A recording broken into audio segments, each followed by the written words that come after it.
In the dense, fog-filled streets of Victorian London, fear had a name: Jack the Ripper. Between August and November of 1888, the Whitechapel district became the center of a manhunt that would change criminal history forever. The unknown assailant targeted women living on the margins of society. The attacks were sudden and left authorities baffled by the offender's apparent knowledge of human anatomy. However, what truly set this case apart was the psychological warfare involved. Letters arrived at news agencies mocking the police and signed Jack the Ripper, a name that instantly captured the public imagination. Whether these letters were genuine or hoaxes remains a subject of historical debate, but they successfully fueled mass hysteria across London. Despite Scotland Yard launching one of the largest investigations of the era, the limitations of 19th century forensics made justice impossible. The crimes ceased as mysteriously as they began. Over a century later, the identity of the perpetrator remains unknown, solidifying Jack the Ripper as history's greatest cold case. Andrei Chikatilo stands as a grim reminder of how a dangerous individual can hide in plain sight. Born in 1936 in the Soviet Union, his early life was defined by the severe hardships of famine and poverty, factors that psychologists believe contributed to his later violence. To his community, he was a family man and a worker. In reality, he was leading a double life. For over a decade, beginning in 1978, he targeted vulnerable individuals near transport hubs and wooded areas. The tragedy of the Chikatilo case was compounded by the failures of the Soviet justice system. Due to flawed investigative methods, he was arrested and released by police, allowing his crimes to continue. Tragically, an innocent man was even executed for Chikatilo's early crimes. It wasn't until 1990, following a massive surveillance operation, that he was finally apprehended. His capture exposed deep flaws in the era's policing and forensic capabilities. Ted Bundy shattered the stereotype of what a criminal looks like. Intelligent, charismatic, and well-spoken, he used his appearance to gain the trust of his victims before revealing his true nature. Born in 1946, Bundy blended perfectly into society, studying law and working in local politics. Between 1974 and 1978, he committed a series of crimes across multiple states, often feigning injury or impersonating authority figures to lower the guard of unsuspecting young women.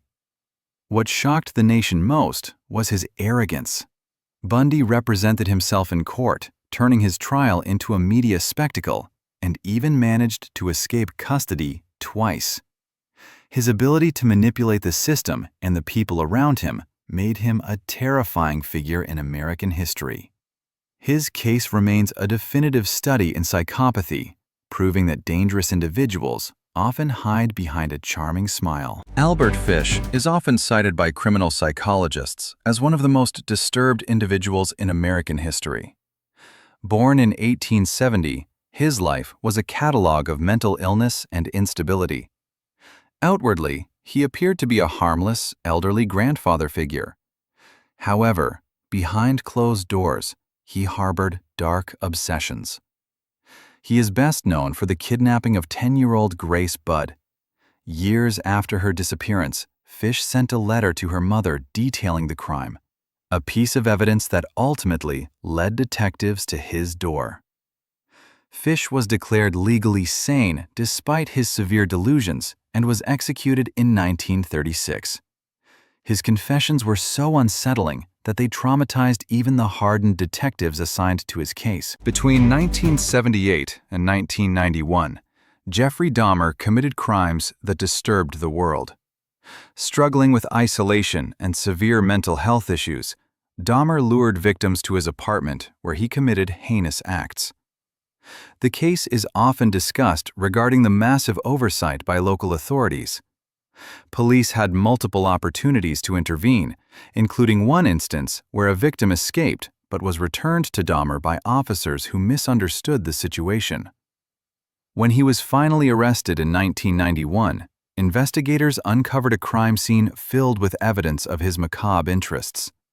The discoveries made in his apartment offered a terrifying glimpse into his mindset.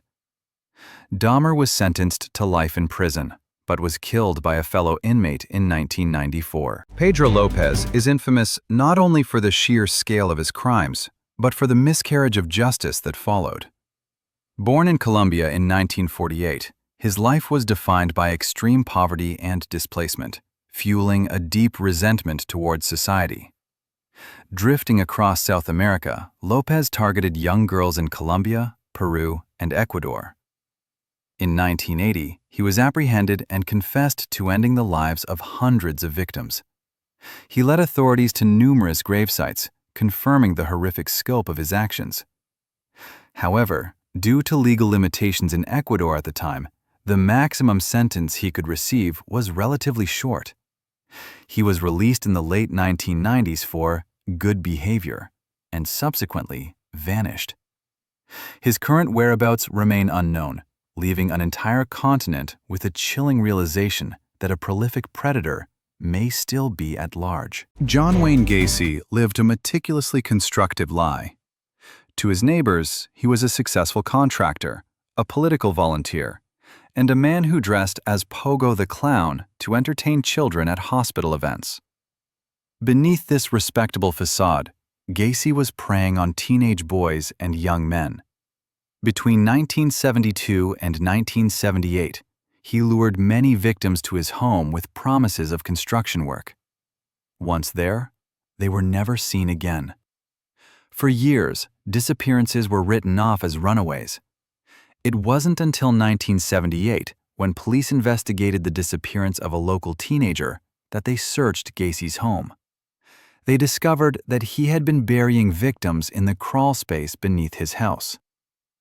Gacy was convicted and later executed, his legacy serving as a warning that evil can reside in the most suburban of settings. In the early 1970s, the Houston mass murders came to light, exposing the grim reality of how missing teenagers were treated by law enforcement.